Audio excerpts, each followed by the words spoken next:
Hello, everybody. Good morning, good afternoon, good evening, depending on where you are in the world. This is Ghost Warrior 38, and today I will be showing my Indiana Jones comic collection, or at least the books that I have so far. The four issues here in the back I picked up from the eBay seller Cyberspace Comics, and the huge stack in front of you is what I bought from a seller on Facebook Marketplace, and they just arrived this morning or later this evening. I just got them at 7 p.m. while I was at work. Luckily, I had someone help take care of them while I was away because of we've had people stealing packages, and that's not really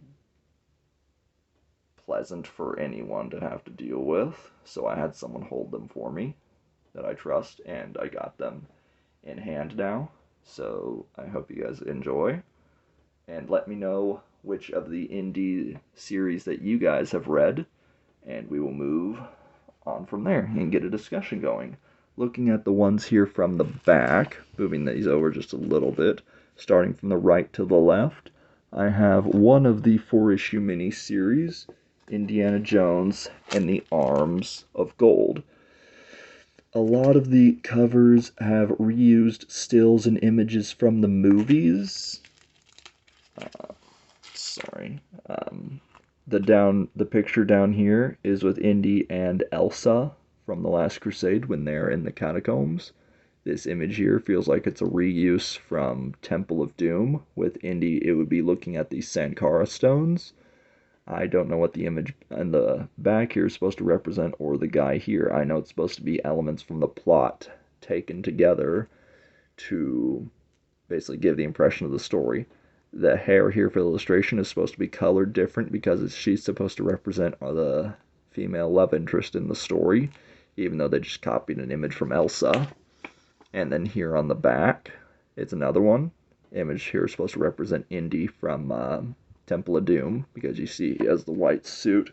I think this is supposed to represent the female character as well, I believe. Don't know who they used here for the model or illustration here, but it's a nice cover. I have another couple issues from this run in here, but I'll show you guys those when we get done. Look forward to reading this. This one, I have the complete set in the pile here, but this is my other copy of Indiana Jones and the Thunder of the Orient.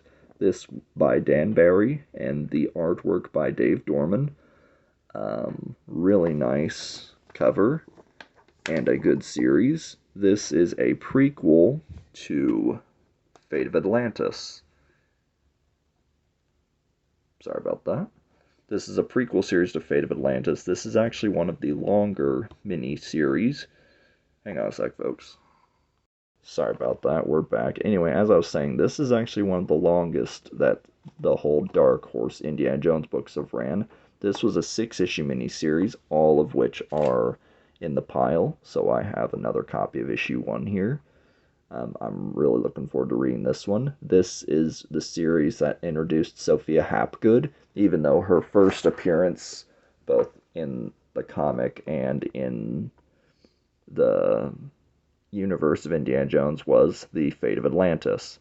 This is a 4-issue miniseries. It is heavily condensed when compared to the game. I have not played the game myself, so I couldn't tell you very much about it. The image here on the cover is from Temple of Doom, because he has the bandage on his hand, the sword, or scimitar, not scimitar, maybe scythe? No, that's the curved sword. Never mind. Anyways, the sword and the look from Temple of Doom. This series, Fate of Atlantis, should have been the 6-issue series, and this should have been 4. But, these are very much intertwined with one another. Read Fate of Atlantis, and then you'll see it and then you'll read Thunder in the Orient. Actually, read Thunder in the Orient first, so you'll get an idea of the characters, and then read Fate of Atlantis. Sorry, I'm just going off the cuff here. From what I can tell from what other people have said, this is a heavily condensed story of the game. And some of it doesn't make sense. A bunch of stuff got cut. So to get the clearer picture of Fate of Atlantis, play the game. But the comics are nice to have if you're either a collector or a fan of the character, which I hope you would be if you watch this video. But that's these two. And then this is a 2-issue series. This is the Golden Fleece. I only have issue 1 of this series. Issue 2 is not in the pile, so I'm having to track this down myself. I want to say I think this image photo here might be from either Raiders or Temple. Could be wrong. This is supposed to be the love interest in the story. Advertisement here for the mask on the back. Pulling up a photo here from the front just so they could get an idea of what he looks like. This is their image of Indiana Jones.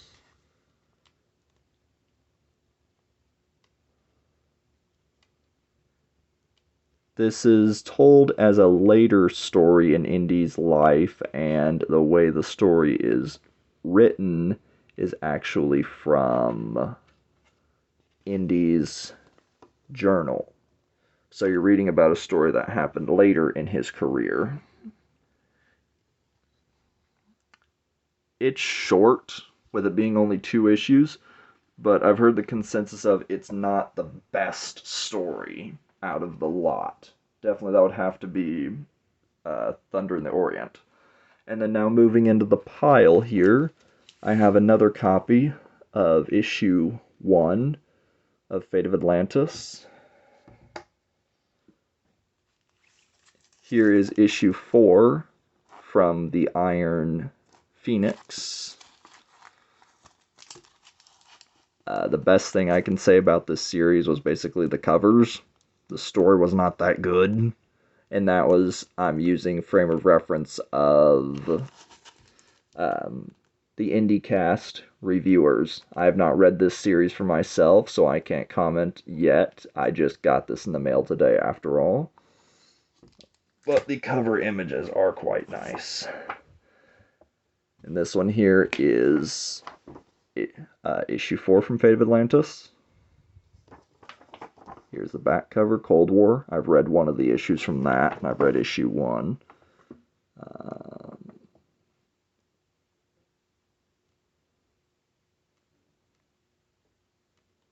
Sophia.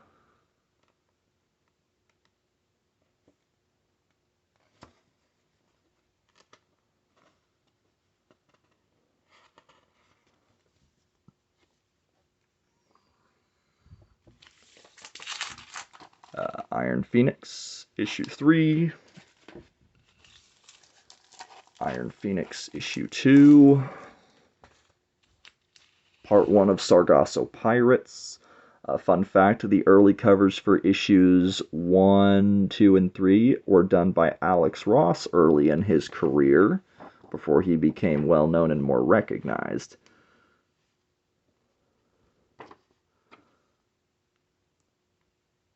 Editors. The Sea Witch. Cairo is a woman.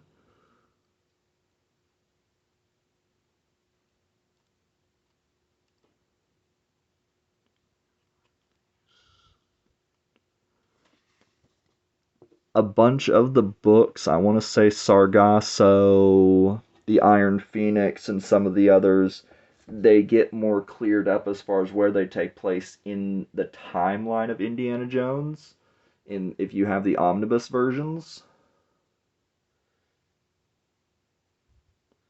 And then this is one of the Marvel books, The Further Adventures of Indiana Jones, issue 7. And then the Raiders adaptation, here's issue 2. Issue 2. And then issue 1 of the Iron Phoenix. Again, beautiful covers. Tarzan. Back. My favorite, because I like the cover, The Further Adventures of Indiana Jones, issue 1. The cover looks a bit messy. This is one of the first parts story written by John Byrne, The Icons of Economy. What's the shape of the book look like? Okay, not coming apart or anything. Good, so I'll have to be careful with this book, though.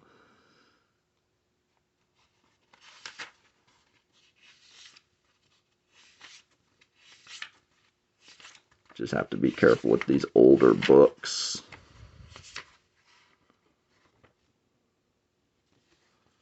But yeah, probably going to get a bag and board for these. My favorite one that I enjoyed from what the IndieCast reviewers talked about, this is the Shrine of the Sea Devil.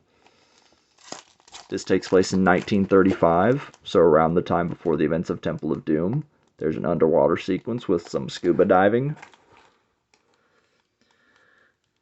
And he deals with the Kraken, done by Gary Gianni. I'll be definitely giving this book its own dedicated review. Issue 3 from The Further Adventures, and issue 2. Oh, nice. Good, good. From the photos, he made it look like he only had issue 3 in there, but 2. That's good. Look forward to reading those. Sargasso Pirates, issue 2.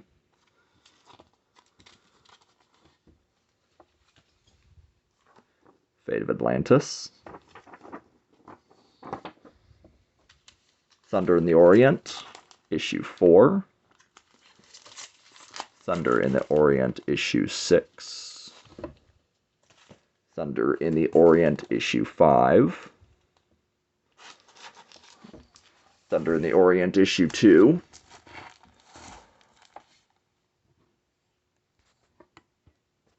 Thunder in the Orient, issue 2. Sargasso Pirates number 3.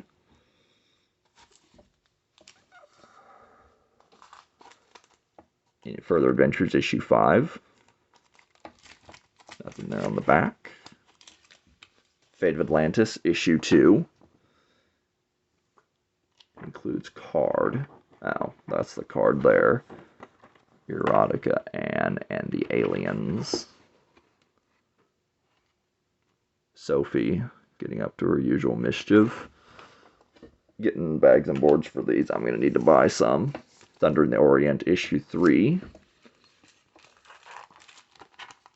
Further Adventures, issue 6. The Arms of Gold, issue 2. Thunder in the Orient, issue 1, which I already have, which I showed you guys at the beginning. The first issue in the adaptation of The Last Crusade. This does not look like it's in a great condition. Just have to be very careful. Yeah, I can tell by the spine and the cover, at least it looks like the cover is holding onto the book, though. Okay. Yeah, I'll definitely see myself getting another copy of this one. One copy for, obviously, display purposes, another for reading.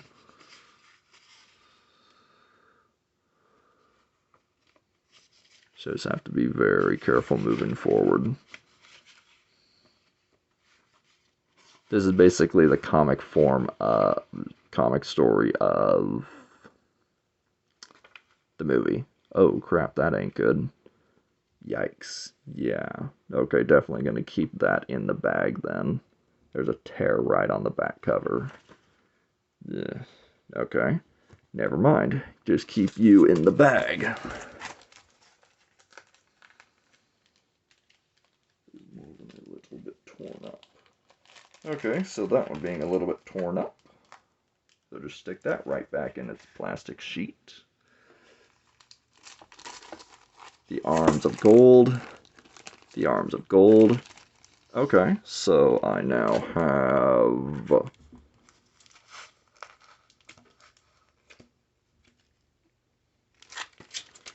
4, 3, maybe missing issue 2 then. We'll see. Good to know, though. The issue 1 of Raiders, the movie adaptation. Issue 4, Raiders number 3, and Sargasso Pirates number 4. So I hope you guys liked that little overview. And to stay up to date on more content like this, be sure to click that like, comment, and subscribe to stay up to date. And I will see you guys next time with another video. So take care until we see each other again, and peace.